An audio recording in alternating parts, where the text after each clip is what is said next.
Hello， 大家好，我们是草泥家汉堡，今天为大家带来搞笑的美满幸福增加第20季第18集。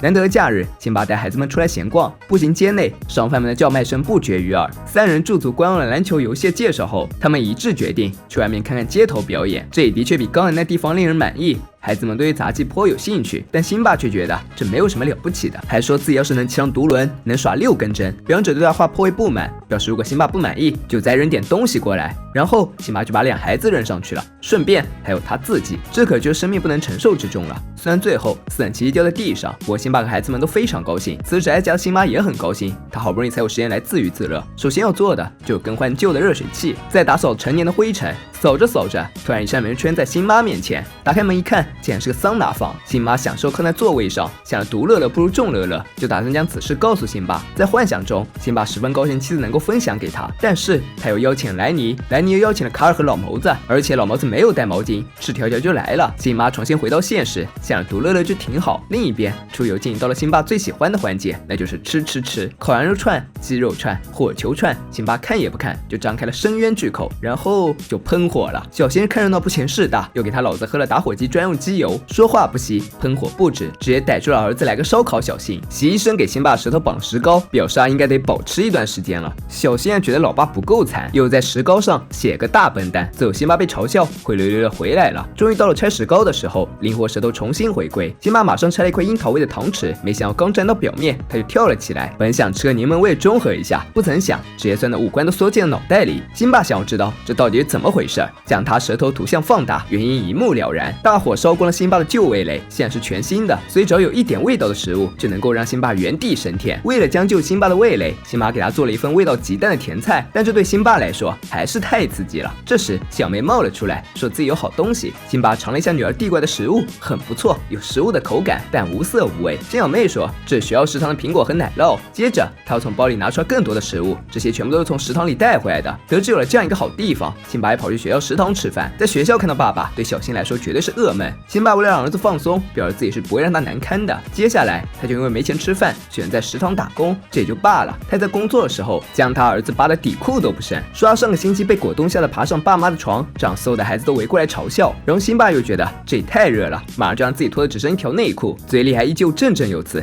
别担心，我不会使你难堪的。吃饭的时候想在老爸的身旁坐下，想劝他到别的地方吃。见自己如此遭儿子嫌弃，辛巴拿起餐盘就到了一对母子面前坐下。他愤愤地说自己儿子是个混蛋。骗辛巴的话，这位红头发女士有些骄傲，说自己的儿子诺亚是个超级3好学生，还向他展示了。诺亚随着掌声流利按字母顺序背说城市的名字，直接秀了辛巴一脸。但他看得出诺亚很害怕他的妈妈，事实也的确如此。而且正是因为这样，红女士才会来学校帮助儿子取得好成绩。辛巴简直不敢相信，如果这是他的目的，那还要学校做什么？红女士没有回答这个问题，只说在未来的某一天，或许小新会成为他儿子的司机。辛巴原本对此话不屑一顾，但看到儿子这样用鼻子吸面条后，什么反驳的话也说不出口了。红女士告诉辛巴，这就是他这个当父亲的错，是他没有端正儿子的一言一行。辛巴觉得小新并不能够说明自己教育失败，因为他还有一个聪明的女儿。红女士承认小妹很聪明，但她又说像她这样不受欢迎的人怎么可能成功。只见辛小妹端着餐盘到处找位置，但没有一个地方愿意接纳她。辛巴这才发现自己这2个孩子都有问题，他深切嘟囔了一句，你可真会当马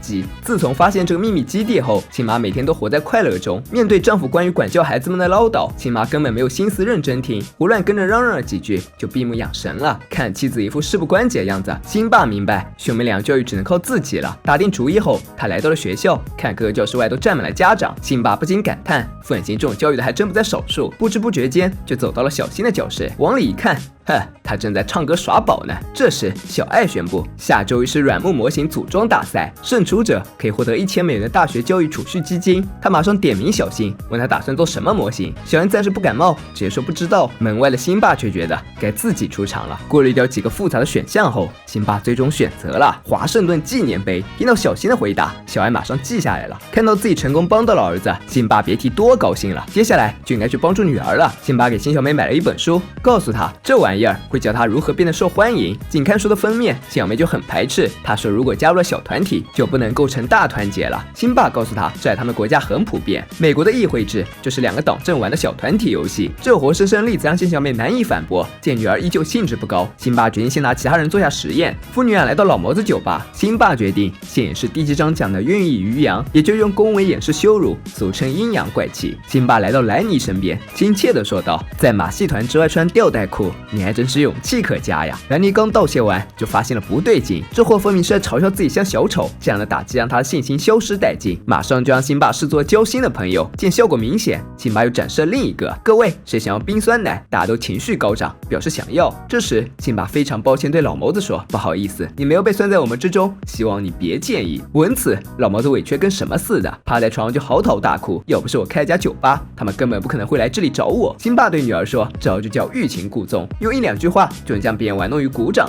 的确很厉害。”但辛小妹并不想去伤害别人，谁知接下来辛巴将她用到了女儿身上。可能你还没有到适合用这本书的年龄，这应该是给大女孩看的。这下辛小妹抢人要这本书了，她连连叫嚷着：“我是大女孩，所以这应该是激将法吧？”得到书之后，辛小妹马上实践，她走到莱尼和卡尔身边说道：“你们中间有人在背后说对方的坏话，这直接引了2位好基友巴掌相向。”报名之后，辛巴带儿子来到商店购买模型，得知他们要做华盛顿纪念碑，校长不禁哈哈大笑。这是最没挑战的模型拼接了，选择它基本就代表弃权，承认自己的孩子是个笨蛋。辛巴当即询问老板最难拼的模型是什么，老板说是威斯敏斯特教堂。闻此，辛巴在商店对着众人立下誓言，自己将和儿子做出威斯敏斯特教堂的模型。这里有很多孩子的家长，他们对辛巴决定很不看好，都让他们等着迎接失败。辛巴不以为然，照说明书看不就好了吗？可他连门都不知道该怎么开。回到家后，辛巴马上让老婆报告自己要和儿子拼模型了，还要给女儿举办一个手机装饰派对。说话间，有2个女孩已经来了。辛巴来到后院，向女孩们表示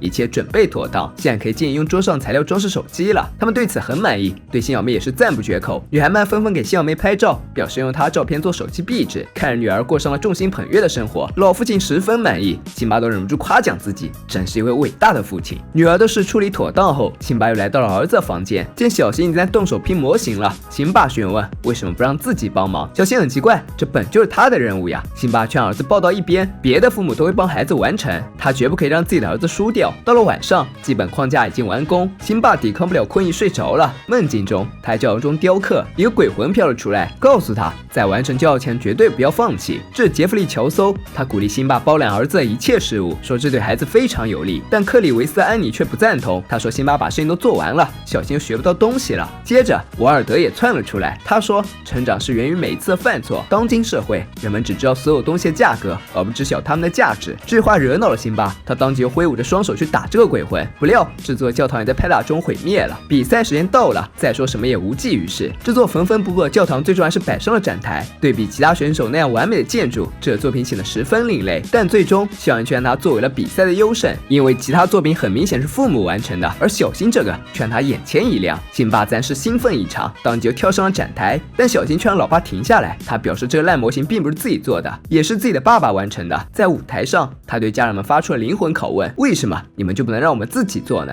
瓦尔德曾说过，成长是源于每次的犯错。辛巴终于意识到了错误，他很抱歉这些天以来的自以为是，表示以后再也不会干涉儿子的生活。不过想到女儿变得受欢迎，他还是很高兴的。没想到女儿也给他发来了不好的短信。辛小妹对爸爸说，这些女孩外表漂亮，性格却与她格格不入，她希望父亲能够理解自己。然而辛巴只悟到了一点，父母最该做的事就是放任不管，看着他又偏向另一个极端。辛小妹忙叫父亲打住，不能那么绝对。辛巴说，点灯只能选择亮或者灭，但调光器就可以解决问题啊。回到家后，辛巴依旧闷闷不乐，他对妻子说，自己尽力改善孩子们的生活，却还不如让他们自生自灭。看着丈夫如此郁闷，辛巴将秘密基地告诉了他，然后夫妻俩就在桑拿室忘却了一切烦恼。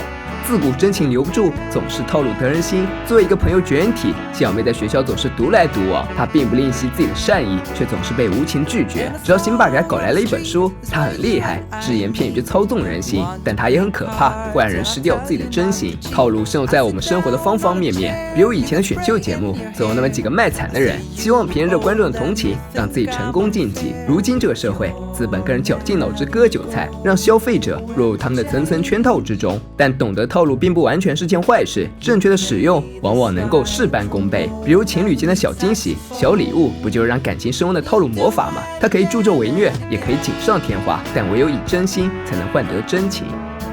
本期视频就到这里了，喜欢小伙伴别忘点赞、评论、关注，咱们下期见，拜拜。